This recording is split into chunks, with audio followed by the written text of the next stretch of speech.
오늘 함께 보실 말씀은 마태복음 5장 1절 한 구절입니다. 함께 찾으셨으면 합독하겠습니다. 신약성경 5페이지입니다. 마태복음 5장 1절 말씀입니다. 합독하겠습니다. 예수께서 무리를 보시고 산에 올라가 앉으시니 제자들이 나온지라. 아멘. 짧은 구절이지만 굉장히 중요한 내용이 담겨져 있습니다. 이 팔복의 말씀을 누구에게 하고 있는지에 대해서 얘기하고 있죠. 대상자가 명확합니다. 예수를 믿는, 아니 예수의 제자가 된 제자들에게 하고 있는 말씀입니다. 오늘부터 이제 저와 함께 이 예수님께서 말씀하신 이 팔복의 내용을 가지고 우리에게 무슨 의미가 있는지 좀 한번 살펴보는 시간을 갖겠습니다. 여러분들 한 가지만 부탁드릴 건 뭐냐면, 오늘 이제 지금 시작해가지고 끝나는 시간까지 성경에 대한 얘기든 10개 중에 1개 정도 나옵니다. 그러면 여러분들이 생각하시겠죠. 뭐 하려고, 뭐라고, 뭘 말하고 싶은 거야? 성경 얘기 안 하고 왜 딴소리해? 그런 생각하지 마시고요. 우리가 보는 이 성경을 조금 더 이 시간을 통해서, 성경 공부잖아요, 이해를 넓힌다. 아, 이래서 그렇구나. 알았던 거는 정리하고 몰랐던 거는 기억해서 우리가 직접 성경을 볼 때 이해가 좀 더 넓어지는 시간이 된다면, 그렇게 봐주신다면 진행하는데 굉장히 도움이 될 것 같습니다. 네, 이 막 감동을 줘야 되고 막 이 설교가 아닙니다. 성경 공부라는 점 한 번 더 말씀드립니다. 여러분들께 제가 PPT를 준비했는데요. 전부 다 PPT는 보지 않을 거고요. 몇 가지만 좀 보겠습니다. 보시면요. 네. 여러분, 행복이라는 거 여기 지금 교환에는 담아 있지 않아요. 이게 간단하게 어떻게 보면 기본적인 것 짚고 이제 교환으로 넘어갈 겁니다. 이 행복은 무엇입니까? 사전적 정의로 이렇게 되어 있더라고요. 행복은 사람이 생활 속에서 기쁘고 즐겁고 만족을 느끼는 상태를 행복이라고 얘기합니다. 그럼 여러분들 이런 질문을 한번 더 던져볼게요. 여러분 행복하십니까? 예. 어디죠? 예, 순정 집사님, 예, 행복해 보입니다. 행복하십니다. 행복이라고 했을 때 무엇을 통해서 행복을 많이 느낍니까? 라는 질문을 한번 던져보고 싶어요. 무엇을 통해서 행복을 느끼십니까? 이거를 재미난 조사를 했습니다. 2021년도에 있던 재미난 조사였는데, 전 세계인들 선진국들을 대상으로 조사를 했어요. 조사를 했는데 각국마다 조사를 했는데 다르게 나왔는데 우리나라 거를 좀 한번 가져왔습니다. 5가지가 순위에 들어갔던 1, 2부터 5위까지 들어갔던 순위입니다. 여러분들 한번 보시고 자기 거기 교환에다가 순위를 한번 적어보세요. 1, 2, 3, 4, 5, 6. 자기는 어떤 것을 통해서 행복을 얻는가, 만드는가. 순위를 매긴다면 1위는 뭔가. 한번 제가 30초 드리겠습니다.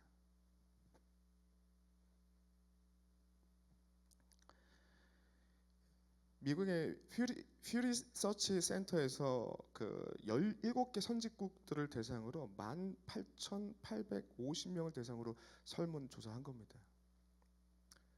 네, 3초 다 지났습니다. 자, 그러면 과연 우리나라에서만 나왔던 순입니다. 요렇게 나왔습니다. 동일하신 분 손 한번 들어보시겠습니까? 없는 것 같습니다. 많은 대다수의 사람들이 이렇게 대답을 했어요. 이게 정말 특이한 게 선진국들 대다수가 물질적 행복을 1위로 체크한 경우는 거의 없었습니다. 대다수 선진국들은 어떤 게 1위냐면 가족이요. 그 다음에 여기 우리나라에는 순위에도 들어가 있지 않지만 직업이 2위입니다. 가족이 38% 압도적이에요. 여기 고만고만하잖아요. 한국은. 2위는 25% 직업이었고요. 3위는 물질 19%가 나왔습니다. 대부분의 국가에서는 이 물질이 우리에게 행복을 준다는 걸로 체크했을 때 낮은 순위에 나와요. 4위, 5위로 나옵니다. 우리나라만 유독 물질을 통해서 행복을 찾을 수 있다라고 답을 하신 것 같아요. 여러 가지 이유가 있겠죠. 뭐 어렵게 살아왔으니까요. 전쟁도 겪고. 그래서 다시 질문하겠습니다. 여러분들 어떤 것을 통해서 행복을 찾고 계십니까? 내 지금의 삶은 어떤 것을 통해서 행복을 느끼십니까? 행복은 사람이 생활 속에서 기쁘고 즐겁고 만족을 느끼는 상태라고 얘기하는데, 하나님을 만남으로 행복을 느낀다고 고백할 줄 믿습니다. 네, 네, 이렇게 가벼운 질문으로 좀 시작을 하고요. 그렇습니다. 이렇게 우리가 이렇게 행복에 대해서 기본적으로 생각해 봤는데요. 행복이라는 것을 찾는 여러 가지 방법들이 있는데 모르겠어요. 여러분들은 어떻게 찾고 있는지. 자, 넘겨주시면요. 오늘 본문을 보시면 예수님께서 8번의 복을 선언하십니다. 이 제자들에게, 이 말씀을 듣는 제자들에게 너희는 복되다, 복되다, 복되다, 복되다 8번을 반복적으로 너는 복된 존재야라고 하면서 선언하고 있는 것이 오늘의 본문의 말씀입니다. 여러분, 이 팔복에 나와 있는 내용이요, 이 초창기잖아요. 지금 시기가 예수님이 제자들과 함께 하는 초창기입니다. 너희들이 어떤 것들을 잘해서 복되다라고 하는 거 아닙니다. 그럼 반대로 여기 나와 있는 것들을 잘 지켜 행해서 이제 복된 존재가 될 거야, 그렇게 얘기하는 것도 아니에요. 그냥 있는 그대로. 제가 그거 보니까 요즘에 그 1대1 지도자반 하면서 제자도 책을 보는데 정말 보면서도 유익함을 많이 느껴요. 왜 이렇게 유익한 책을 내가 이제 봤지? 라고 할 정도로. 우리는 제자들이 후에 막 실수하고 배신하고 막 이렇게 하는 것들 미리 알고 있잖아요. 그러다 보니까 제자를 너무 우습게 봤는데, 그 책에서는 뭐라고 했냐, 대단한 헌신, 삶을 모두 내려놓고 예수님을 따르잖아요. 대단한 헌신. 다시 보고 있습니다. 그걸 보여준다고 생각해요. 이 본문을 볼 때마다, 이 선언의 말씀을 볼 때마다 저는 마치 이런 걸 생각합니다. 제가 저기 뒤에 있는 우리 딸이 있는데, 딸이 저에게 아빠라고 한번 처음 그 얘기를 들었을 때 엄청난 감동이 있어가지고 제가 할 수 있는 모든 칭찬을 다 했습니다. 와, 이렇게 대단한, 너 천재 아니냐? 와, 이런 사랑의 표현을 하다니. 아빠인데 무슨 사랑의 표현입니까? 아빠인데. 와, 넌 참 복되구나. 야, 제가 할 수 있는 모든 감격적인 표현을 우리 아이한테 해줬습니다. 아빠라는 한마디에. 마치 그거와 같다는 거죠. 부족해요. 뭐 말도 제대로 못합니다. 아빠 한마디입니다. 이 지금 제자들 부족합니다. 부족함 투성이에요. 앞으로 넘어질 거예요. 근데 예수님께서는 대단한 헌신, 자기 인생을 내던그 예수님을 선택하고, 그 다음에 우여곡절이 있겠지만 결국에 그들을 통해서 교회가 세워지는 것을 내다보면서 복 있다, 하나님의 백성들. 그런 거 아니겠습니까? 마치 그런 거 같더라고요. 이 내용은 뒤에 이제 나오니까 좀 더 자세히 하고요. 네, 그렇습니다. 오늘 교환 좀 한번 보시면요,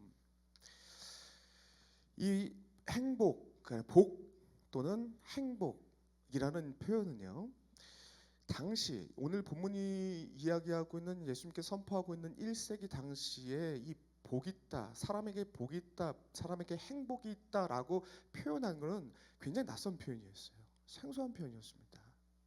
왜냐하면 그 내용을 제가 한번 쭉 담아봤습니다. 당시 어떤 문화 가운데 살고 있었습니까? 당시 문화는 이 그리스 헬라 시대를 넘어서 헬레니즘으로 넘어가는 그 시기잖아요. 그 영향을 다 받고 있는 상황이었습니다. 그 가운데 성경에도 나와 있는데, 그 당시의 문화는 어떤 문화였냐면, 이 보시죠. 사도행전 17장 18절에 보시면 어떤, 여기 가로치기 들어있죠? 쓰시면 됩니다. 에피크로스. 성경에 나와 있는 겁니다. 교양 철학에서도 배우죠. 에피크로스 와 스토아, 스토아, 스토아, 네, 스토아.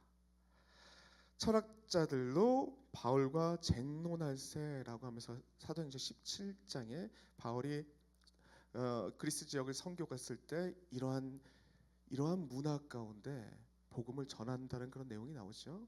그 당시의 문화입니다. 그리고 또 한 가지 디모데전서 4장 7절에 보시면요, 망령되고 허탄한 신화를 버리고라고 되어 있어요. 이 신화는 1차적으로 영지주의를 얘기합니다. 영지주의 똑같은 패턴인데 복음 외에 다른 영적인 지혜를 통해서 구원받는다라는 그 영지주의를 가리키고, 또한 그 당시에 그리스 로마 신화의 문화였잖아요. 그런 것들을 가리키는 거죠. 성경에도 그렇게 그 당시에 문화가 어떠한지, 어떤 문화가 그 당시를 영향을 미치고 있는지를 얘기를 하고 있습니다. 그렇다면 에피쿠로스하고 스토아파가 얘기하는 행복에 대해서 좀 알아야겠죠. 복에 대해서 알아야겠죠. 그 부분을 제가 좀 다뤄놨습니다. 이 표 내용을 설명하면 한참 걸리니까 표 내용은 조금 있다가 이 밑에 내용들 다루거든요. 다루고 추가적으로 제가 설명하겠습니다. 표를 쭉 내려와 보시면요, 이 표의 내용을 조금 이따 제가 조금 더 추가적으로 설명할 겁니다. 표의 내용에서 알 수 있듯이 고대 그리스 시대로부터 헬레니즘까지 이어지는 시대를 살았던 일반 대중에게는 복에 대한 것, 행복에 대한 생각은 아무나 쉽게 얻을 수 있는 것이 아니다라는 결론이 나옵니다. 이건 제가 이걸 쭉 읽다 보면 어떤 내용인지 알게 될 거예요. 간단히 설명하자면 뭐냐면, 그 당시 문화 가운데 이 고대 그리스, 잠시만요, 네, 이거죠.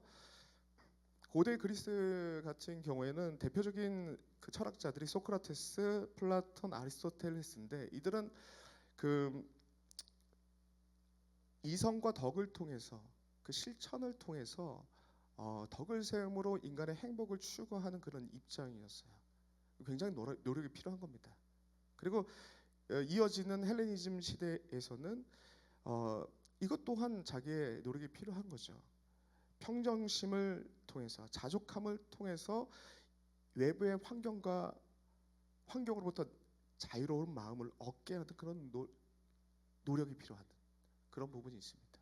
그래서 아무나 쉽게 얻을 수 없다. 행복은 결론적으로 아무나 쉽게 얻을 수 없다라는 내용이 나오거든요. 그 내용을 제가 같이 한번 읽어보겠습니다. 그 표 밑에 부분입니다. 그들에게 있어서 행복은 특별한 인물이나 현자나 지식인이나 엘리트층과 같은 소수의 사람들에게나 있는 것으로 여겨졌습니다. 이러한 생각은 지배층도 마찬가지였습니다. 일반 대중들이 보고 저 사람 복된 사람들이야, 복을 받은 사람들이야 라고 했던 지배층, 정작 그 지배층들도 마찬가지로 행복 찾기는 굉장히 어려웠습니다.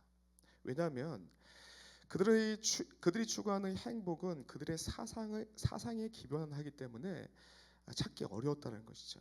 당시 강하게 영향을 미쳤던 에피쿠로스 학파를 보시면 이 평정심, 아타락시아라는 것을 통해서 참 행복을 찾고자 했습니다. 이것은 행복을 찾기 어려운 구조입니다.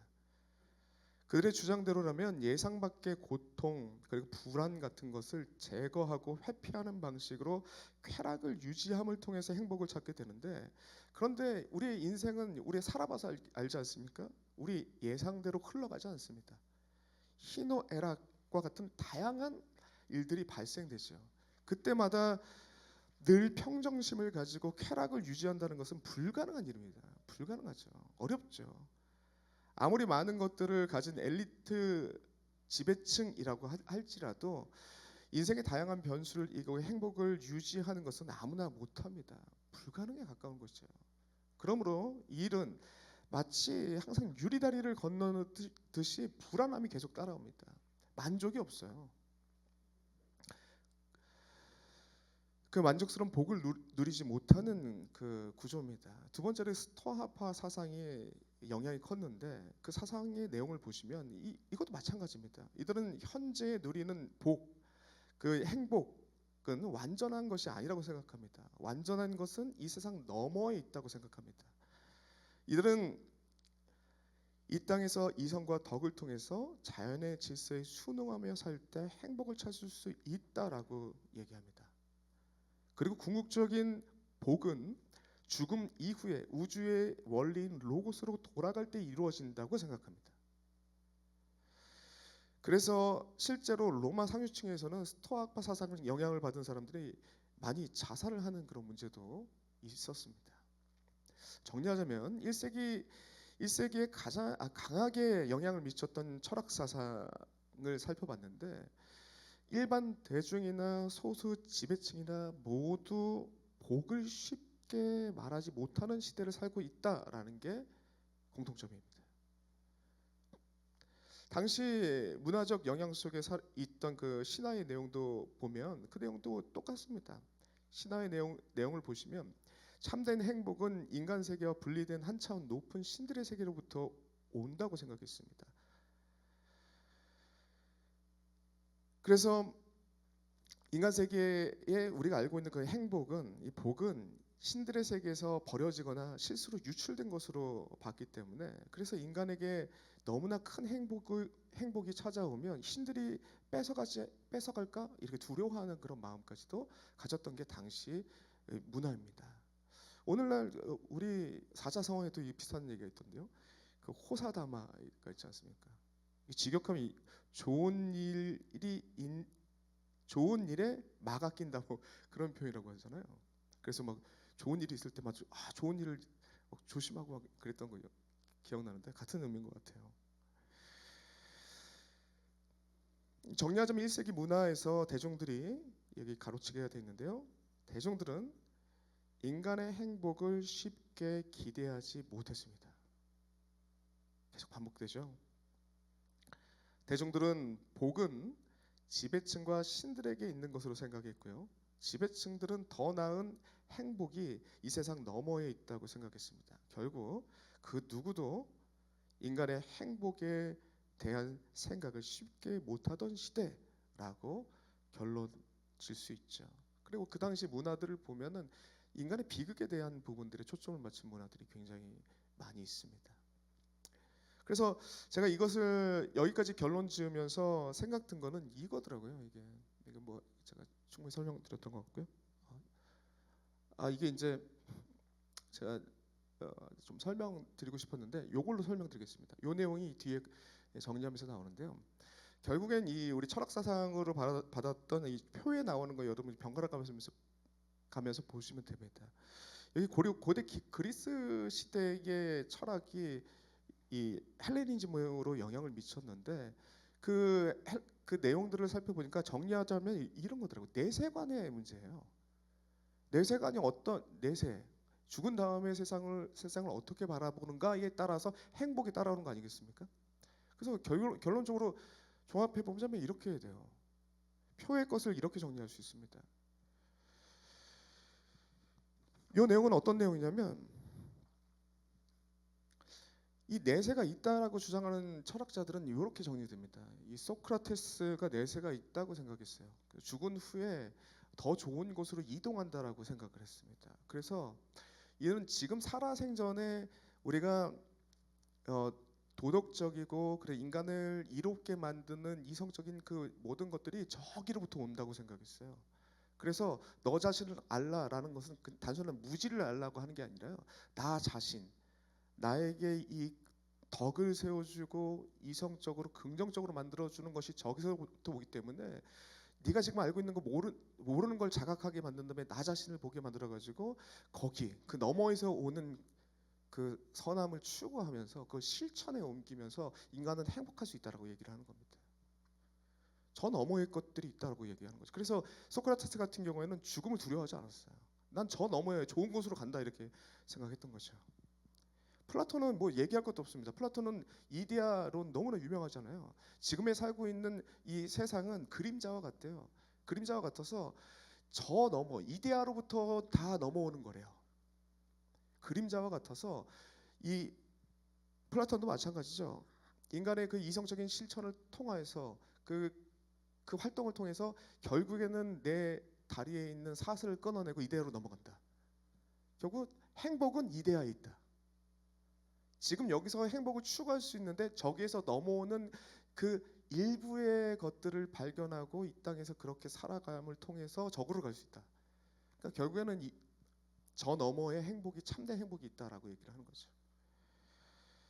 스토아 철학도 마찬가지입니다. 스토아 철학은 여기에 영향을 받아가지고 이 고대 철학의 영향을 받아가지고 내세 죽은 이후에 만물의 질서 로고스에 합일된다 그렇게 생각을 하는 거죠. 결국에 이 땅에서의 삶이 끝나고 죽음 이후에 더 좋은 곳에 간다라고 얘기를 하죠. 그렇게 되면 어떻게 되냐면 이 삼각형 그림을 제가 이게 정리하면서 그렸던 건데요. 뭐냐면 이 밑에서부터 한번 보시면요. 밑에서부터 보시면요. 이 땅이라고 생각하시면 이 땅에서부터 열심히 자기가 노력해서 이성적으로 덕을 추구하고 자연의 조화를 추구하고 이 스토아파죠. 자연의 질서와 조화를 추구하면서 열심히 노력해서 살아갔을 때 저 정점까지 가는 겁니다. 아무나 못 가요. 소수만 갑니다. 그리고 여기서 이 밑에 있는 사람들은 저 정점에 있는 사람들을 보고 복이 있다고 얘기를 합니다. 근데 그 정점에 있는 사람들은 복 있다고 불리고 있는 이 밑에 있는 정점에 있는 사람들은 본인 스스로가 그게 복 있다고 생각 안 해요. 참된 복은 저기 있다. 결국에는 둘 다 복 있는 게 아닙니다. 참된 복은 저기 있고 누군가에게 있고 나에게는 없는 거예요. 그렇게 되는 거죠. 그래서 저 넘어 있다고 얘기하는 사람들과 아니다 밑에 선을 쫙 긋고 내세는 없다. 내세는 나를 불안하게 만드는 거야. 내세를 생각하지 마. 지금이 중요하잖아. 중용의 마음을 갖는 게 중요해. 그 고대 철학의 아리스토텔레스. 어느 쪽에든 흔들리지 않는 중용을 잡는 게 중요해. 그것을 가진 사람이 정치를 해야 돼. 그 내세를 얘기하잖아요. 현실에 아주 훌륭한 사람이 정치를 할 때 모든 사람이 이롭게 된다라는 얘기를 하고 있고 내세가 없다고 얘기합니다. 현세의 중심적으로. 그리고 밑에 나와 있는 그 뭐죠? 저기 지금 그림이 스토아는 위로 갑니다. 이거 잘못 제가 다음 주에 정확하게 해올게요. 이게 좀 약간 바뀌었는데 스토아가 위로 갑니다. 밑에 있는 거는 그 에피크로스 학파도 그 내세를 얘기하지 않습니다. 내세는 나를 불안하게 만들거든요. 그래서 자꾸 그 불안의 요소를 제거하는 게 에피크로스의 목적이에요. 불안의 요소를 최대한 제거하고 회피하는 방식으로 내 지금의 쾌락을 유지하는 거. 단순히 먹고 마시고 놀자 이런 쾌락이 아니라요. 정신적 부류의 쾌락인데 자기의 쾌락을 현세에서 쭉 이어간다. 그러면 얼마나 불안해요. 언제든지 예상 못하는 일들이 펼쳐질 텐데 거기에 취약하다는 거죠. 그러므로 전체가 다 인간에게는 참된 행복이라고 얘기할 수 없는 시대를 살아가는 것이 1세기 사람들입니다. 여기까지 잘 오셨습니다. 네, 여기까지 잘 오셨습니다. 한 명도 조는 사람이 없습니다. 네. 그럼 여러분의 익숙한 얘기를 해야겠죠. 이거 섞였군요. 이게 다음 주에 제가 제대로 가져오겠습니다. 이게 섞였는데, 자, 네, 요거는 조금 이따 볼 건데요. 자, 그러면요, 이렇게 좀 마무리하고요. 그리고 이제 두 번째로 1세기 당시의 유대교인들이 어떻게 복을 생각하는가에 대해서 이제 와요. 이제 좁혀지고 있습니다. 당시 문화를 살펴봤고요, 철학을 살펴봤고요, 철학 사조를 살펴봤고요. 그다음에 지금은 이 본문에서 나와 있는 유대인들, 이 팔복을 듣고 있는 유대인들은 어떤 생각을 갖고 있는가가 또 중요하잖아요. 그래서 한번 보겠습니다. 1세기 당시 유대교들이 생각하고 있는 행복에 대해서 한번 살펴보겠습니다. 2페이지입니다.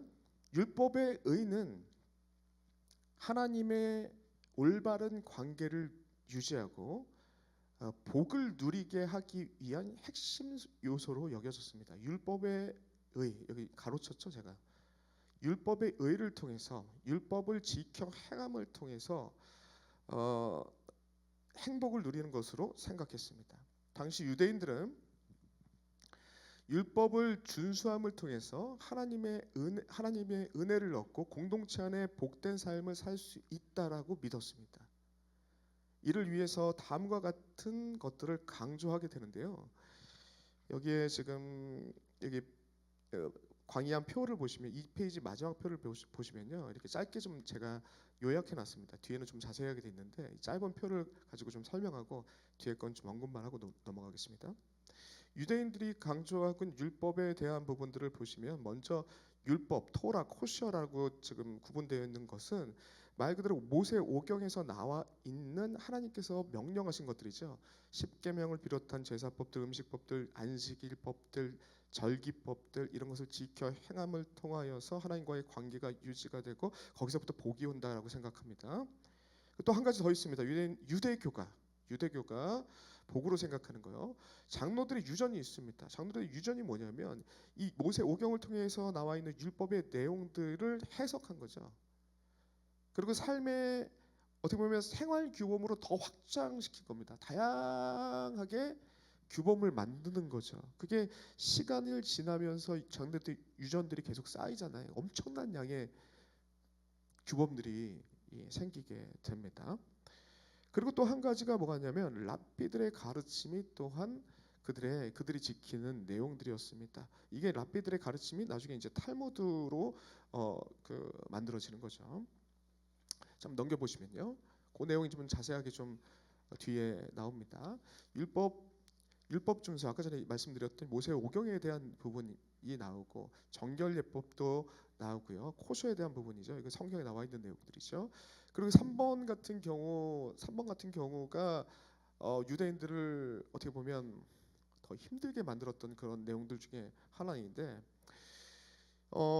이 장로들의 유전의 내용들을 보시면 되게 그 세부적으로 율법을 생활 규범으로 가져와 가지고 이렇게 하지 말라, 이렇게 해라라는 것들이 굉장히 많이 붙게 됩니다. 그 중에 예를 들어서 안식일에 걸음은 어떻게 얼마나 걸을 수 있겠습니까? 라고 이런 규례도 있고요. 2,000규빗 1km 이하는 가능하다. 뭐 이런 것들도 있고, 특별히 지금 뭐 불 피울 때 그 안식일에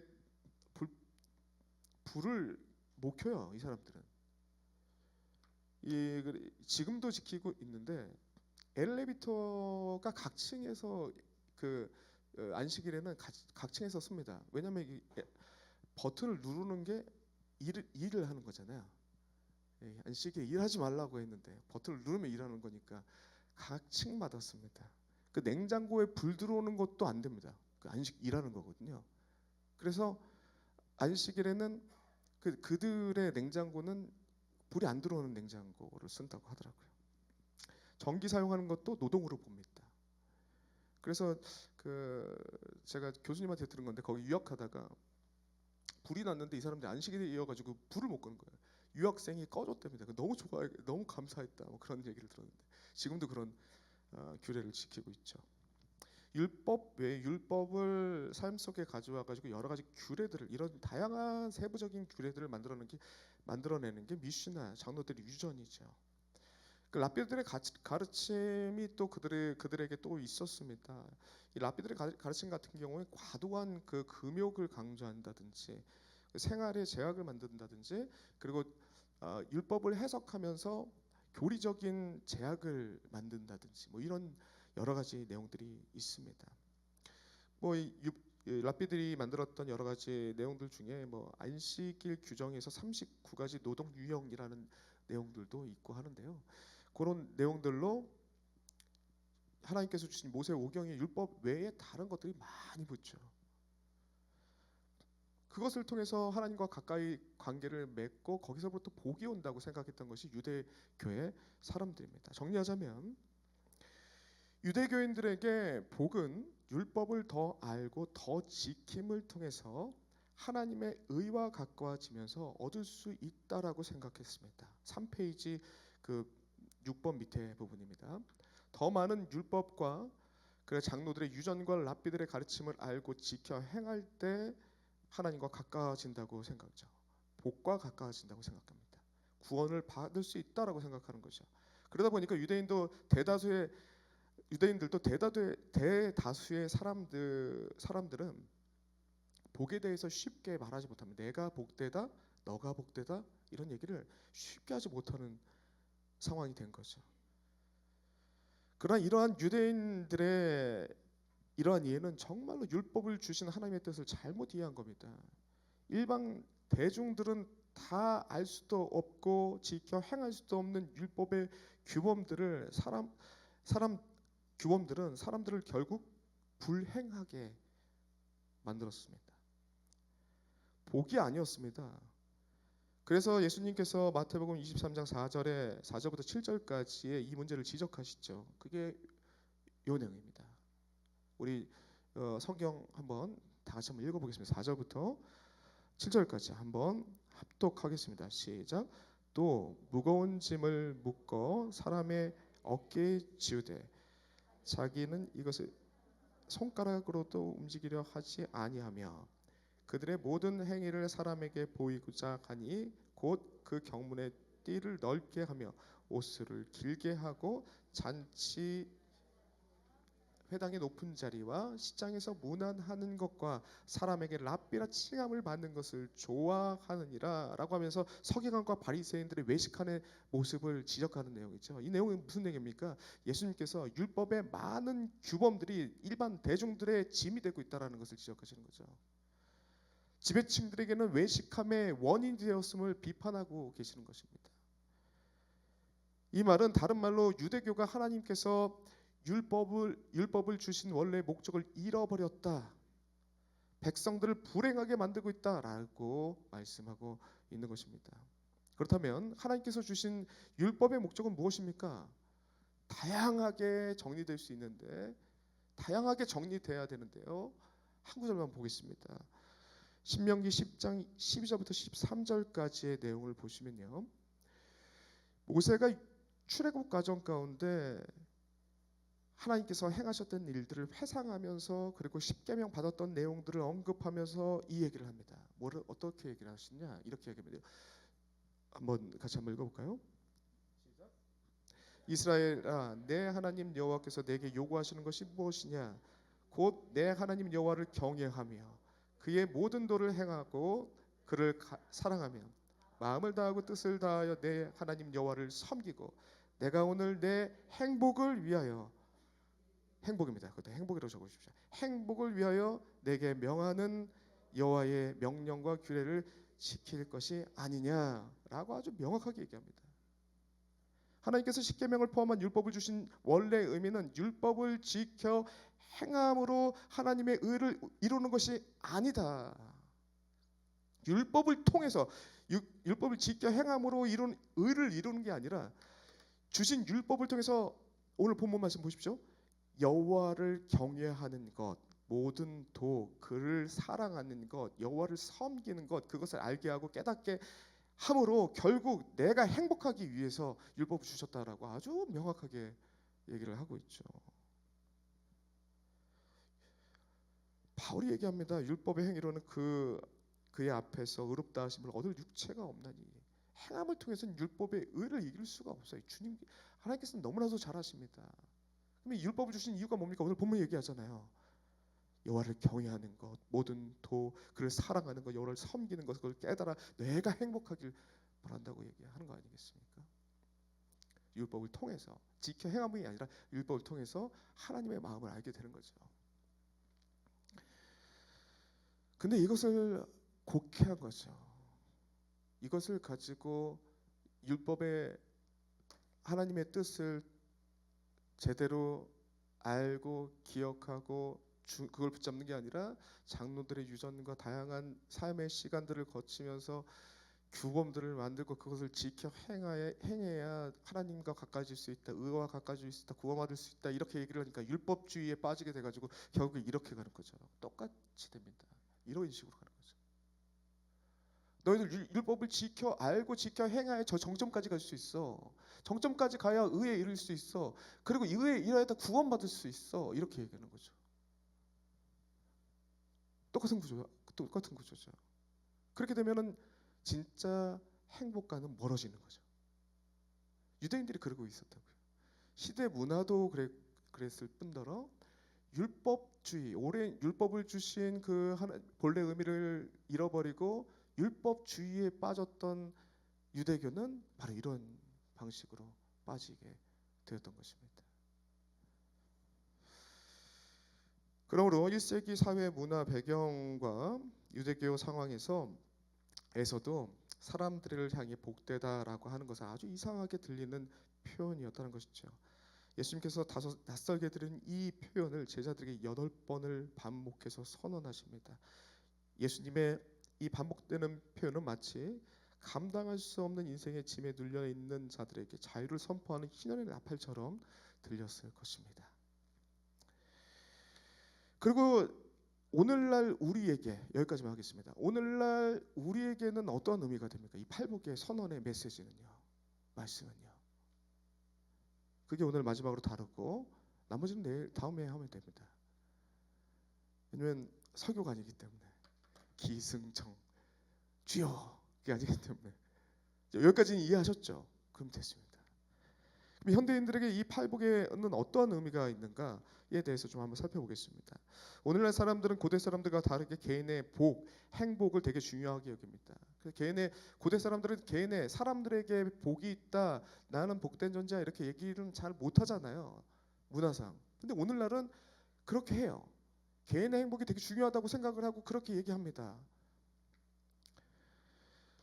그 어떤 대의 명분보다 가치보다 개인과 가족의 행복을 우선시합니다. 오늘날 이러한 경향이 너무나도 강하게 나타나서 오히려 문제가 되는 시대가 되었습니다. 모든 것을 자기 중심적으로 생각하고 판단하는 개인주의가 팽배해졌고 상대적인 복에 대해서 얘기하다 보니까 상대방에 대해서 고려하지 않는 무자비함이 사회에 만연합니다.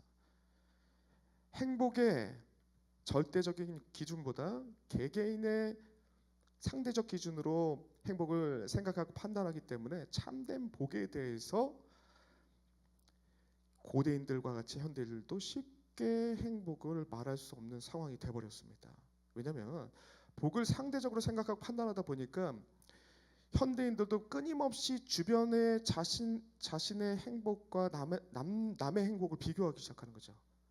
행복하다고 나는 행복해라고 생각하다가 옆 사람의 행복을 보면서 한순간에 나는 내 행복은 되게 부끄럽네. 그리고 남들보다 똑같은 시간을 사랑하고 나랑 별 차이도 없는 것 같은데 저 사람은 더 나은 삶을 사네라고 하면서 비교 의식에 빠져서 이 상대적 행복을 기준으로 살다 보니까 저마다 기준이 절대적 기준이 없이 내가 행복의 기준이 되다 보니까 쉽게 남들과 비교하면서 넘어지는 거죠. 그런 일들이 발생됩니다. 그러므로 현대인들은 끊임없이 비교하는 의식으로 인해서 현대인들은 만족하지 못하고 행복을 찾지 못하고 결국 가면을 쓰고 살아갑니다. 이 부분에 대해서 유진 피터슨이 강연을 통해서 했던 얘기가 의미 있어가지고 팔복 강연을 하면서 이런 얘기를 했어요. 한번 보시면요, 제가 한번 읽어드리겠습니다. 오늘날 많은 사람들이 행복해지는 것이 가능하다고 생각합니다. 사람들에게 자신이 행복하다고 말하고 행복해지려고 권고합니다. 그러나 많은 사람들이 사실 행복하지 않습니다. 불만이 있고 저항이 있습니다. 탐심이 있고 낙심이 있습니다. 그런데 우리는 그것을 부끄러워합니다. 감히 공개적으로 말하지 못합니다. 그래도 웃는 얼굴은 웃습니다. 우울을 감추기 위해 화장합니다. 불만을 잊기 위해 밝은색 옷을 입습니다. 자기 연민을 외면하기 위해서 웃고 있는 유명 인사들의 사진을 도배합니다. 고대 사람들은 신들이 벌을 줄까봐 두려워서 행복을 나타나지 않습니다. 우리 현대인들은 이웃이 우리를 싫어할까봐 불행을 드러내지 않습니다. 라고 얘기를 하더라고요. 오늘날 정확한 개인주의에 빠진, 상대주의에 빠진 행복에 대해서 생각하는 오늘날 사람들을 정확하게 짚고 있는 거죠. 현대인들은 행복의 중요성에 대해서 알고 있으나 진짜 행복을 찾지 못하고 가면 쓴 채로 살아가는 병든 모습이라 요즘 피터스든 지적합니다. 결론적으로 1세기 당시 사회 문화 인식과 유대인들의 인식으로는 오늘 본문의 예수님께서 복되다 하나님의 사람아라고 하면서 8번이나 반복되는 선언의 표현은 너무나도 낯설게 제자들에게 다가왔다는 것입니다. 그리고 오늘날 2000년 후인 오늘날 우리에게도 예수님의 이 복의 선언은 낯선 의미로 다가옵니다. 누군가와 비교함 없이 대가 없이 너희는 행복한 존재다. 예수님께서 이렇게 표현하시는 것은 우리에게도 낯선 표현이라는 것이죠. 그러므로 우리는 첫 번째 오늘 본문을 통해서 이 복의 선언의 본문의 이 팔복의 내용을 통해서 예수님의 행복, 예수님께서 말씀하는 이 행복의 의미를 살피면서 고대로부터 오늘날까지 우리에게 잘못 새겨진 복의 개념을 제거해야 될 것입니다. 두 번째로는 예수님의 참된 복의 말씀을 통해 거짓된 행복으로 가면을 쓴 이 병든 모습이 치유될 줄 믿습니다. 이 가면 증후군이라는 오늘날의 증후군이 있습니다. 이건 사기꾼 증후군이라고도 불리는데 나는 왜 나를 가짜라고 생각하는가? 산디만 반이라는 그 영국 심리학자가 쓴 책에서 나오는 내용이에요. 오늘날 많은 사람들이 가면 증후군, 가짜 증후군에 빠져 있다라고 하면서 그 정의를 어떻게 내리고 있냐면 자신은 남들이 생각하는 것만큼 뛰어나지 않으며 따라서 자신은 주변을 속이며 산다고 믿는 불안 심리를 가면 증후군이라고 합니다. 계속 상대방과 비교하는 거죠.